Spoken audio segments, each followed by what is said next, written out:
Alrighty. Hey everybody.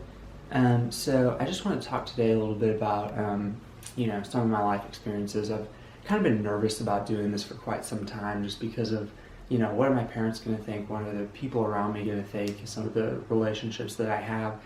I want to be rational and sort of be accepted. There's that sort of need there. But there are some things that I think are really important, and so I just want to talk about those things which I think are important, and hopefully this can, bring a lot of encouragement to different people, and just meet those needs. So, couple categories of things that are important to me. The first thing that I think is probably the most important on my mind would be sort of emotional or sort of psychological issues.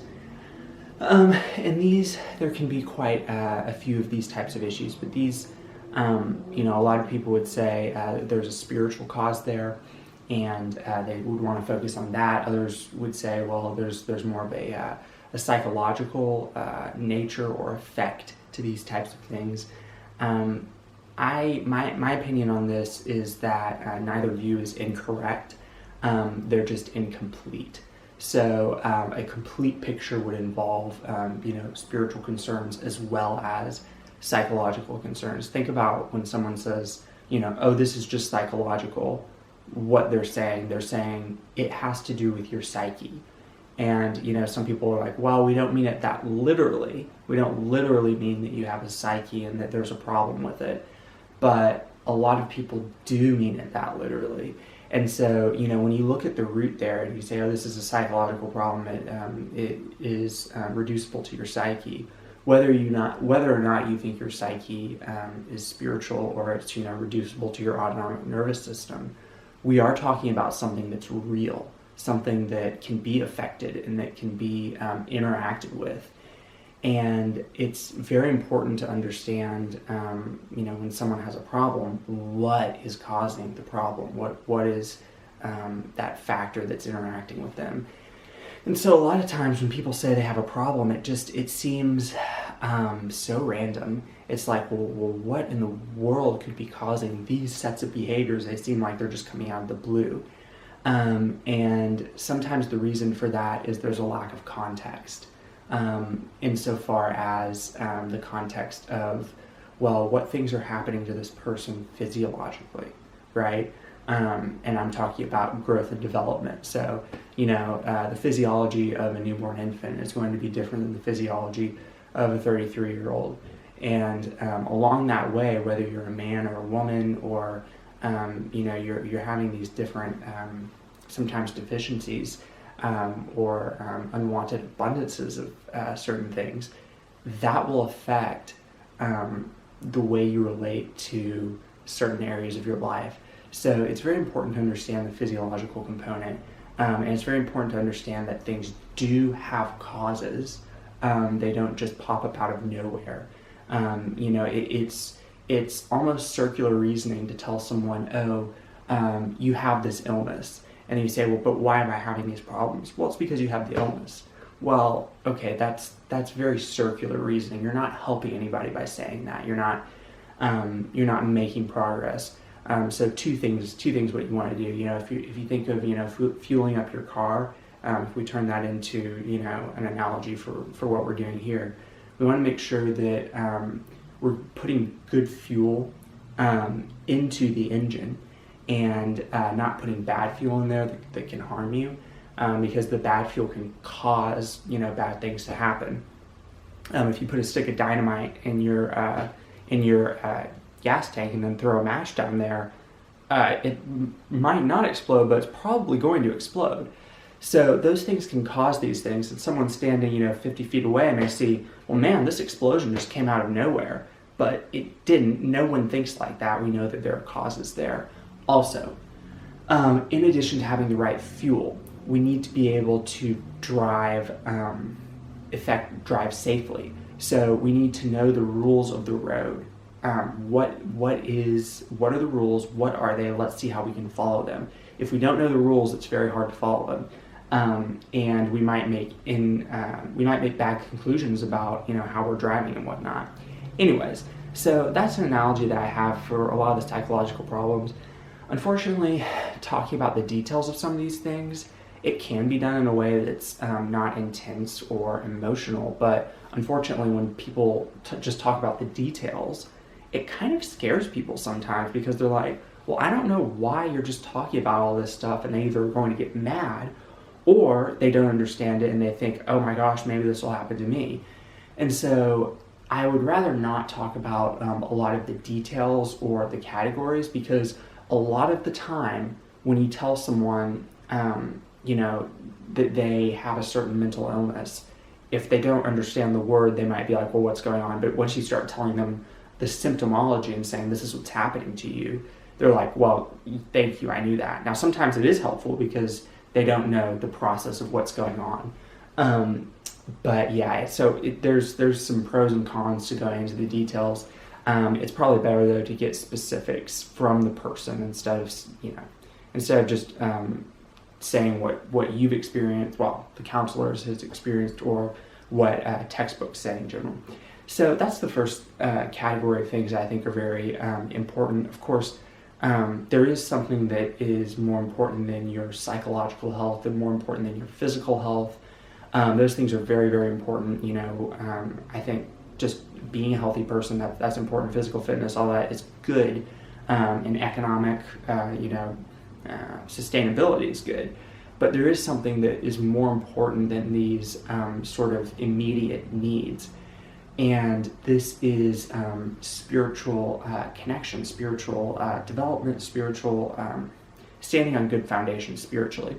And so, to do this, you need a couple different things. First of all, people talk a lot of times about not filling, a spiritual problem with like a worldly problem. So like, don't go out and buy a bunch of clothes to feel better about your spiritual relationship with God or something like that. But they never go the other way. It's very weird. They never seem to realize that it's equally as absurd to go to someone who's starving and say, just trust in the Lord. He'll give you the food that you need. Like, remember Elijah when God brought the birds to him? It's like, come on, you can't do that to people because they're suffering physically.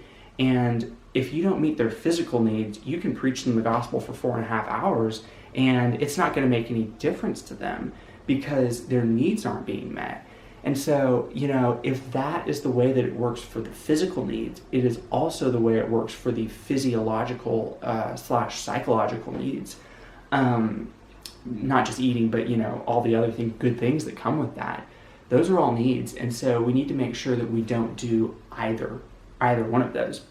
So while the physical needs are important, while the physiological needs, while the emotional and psychological, all those needs are important, insofar as in the present moment, eternally, our salvation is the most important. And so I do think, obviously, that is pretty much, if you're a Christian, that's the only thing that does matter eternally. Now, there are other things that we focus on in the present. But, and I think God cares about both of those things. So that's the other category of things. So, and yes, so performance and grades are also important. But, just being grounded in everything. So, un momento. Okay, I'm back.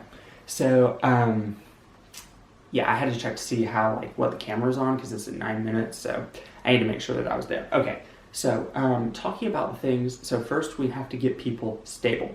And the way to get them stable is their physiological needs need to be met, their psychological needs need to be met, their economic needs need to be met. They have to, you can't just give people fish, you have to teach them how to fish. All those things are good. But insofar as emotionally, the things that I think about are important. You've got emotional problems, but also spiritual development, which is kind of your relationship with God, and are you, do you feel like you're in a good place with Him? Are you at peace with Him, or do you feel like, God's not very happy with me, He doesn't like me, or, nothing's ever enough? Those are hard, if you're having problems, those are definitely hard things. And sometimes pastors are equipped to deal with those, and sometimes they're not, just because they don't have the full range of knowledge of the individual and what's going on. And so because, they're not, Jesus, when he was interacting with people, he had perfect knowledge. He was like, okay, I know this person, they're an individual, I've created them, and I know the things that are relevant, because, we can debate whether or not he physically knew these things, or, whether his spirit knew everything and he just got the pertinent information. That's kind of a theological debate. So we've got emotional pillars over here. We've got pillars is what I said. I said pillars. So emotional pillars over here, and psychological, and all these things, and physiological, and our physical needs, all those things. Then we have our spiritual needs right here, and these are kind of encompassing these as well, but you know what I mean. And the third area that I like to think about is sort of academic, or these conceptual ideas, because those are just really good. And I just think that it's just like God gave us these minds and these hearts to serve him with, and so it's just so awesome to be able to think about these things. And when I'm talking about academic stuff, I mean there's all these different areas of academics that are fun to think about, and to not just think about at a surface level, when you take a course. It's unfortunately, even though it seems really hard in the present moment, if you were to think about this stuff for maybe a couple months, or take something that's a week of coursework and think about it for just a couple months, you're going to be like, well, at first, the first maybe couple weeks it was hard, but then it was like, man, this is just kind of superficial stuff. But what I'm talking about is talking about academically, thinking hard about each one of these things. And not necessarily hard, but deeply, kind of thinking in a way about them that's productive. So the different areas that I kind of have been thinking over for the past couple of years, and off and on type stuff. So I was originally introduced to theology through a course that I took in high school called The Gospels and Revelation. And this was really, it was more in depth, or the reason I say it's more in depth is because of the people that we were being exposed to. We weren't just being exposed to theologians or the history of theology or something like that. These were specific issues and people who had kind of sort of unorthodox beliefs about them, but they were really academic. They were really engaging these things. So there's that. Theology. Then as I started to study theology, unfortunately my teacher in that class, I was like, I don't know if he's saying the right things, or if he's really in line with the truth. So I was like, okay, I just need to go study this on my own. So when I did that, originally I was starting to study these theological issues, un momento. Okay, good. So I'm at 12:59. Also, yeah. So I just had to see, where I am. Okay. So, yeah. So I was like, I don't really know if what he's saying is correct. And so it seems like, and he was maybe having some problems, on his own with sort of anxiety, but that we kind of have to disconnect those things, and not, just because someone has problems with anxiety, we can't then say, oh, well, we're not going to listen to what you have to say about the academic side.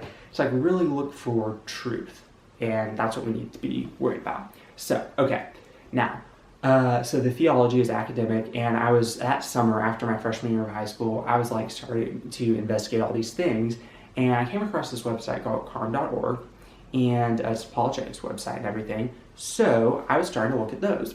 Now, I was mainly looking at theological issues, but then after a while, I had heard about, and there was this senior class in my high school called apologetics, and so I was looking a little bit like that, and I had some conversations with some people about it, who were in the class about that stuff.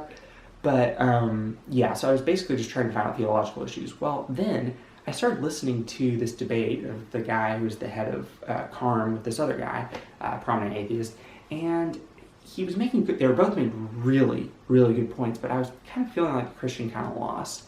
And so I was like, well, okay, now I have this need here that I haven't had before. Now, I didn't have that degree of sophistication to think about it like that, but I mean, yeah, that's what was going on. I had this need. I was like, I kind of need, if I'm going to believe in Christianity now, I kind of need a good reason to do it, because what if it's not true? And then that's, I can't just believe something that's not true just because, it may feel good or something like that.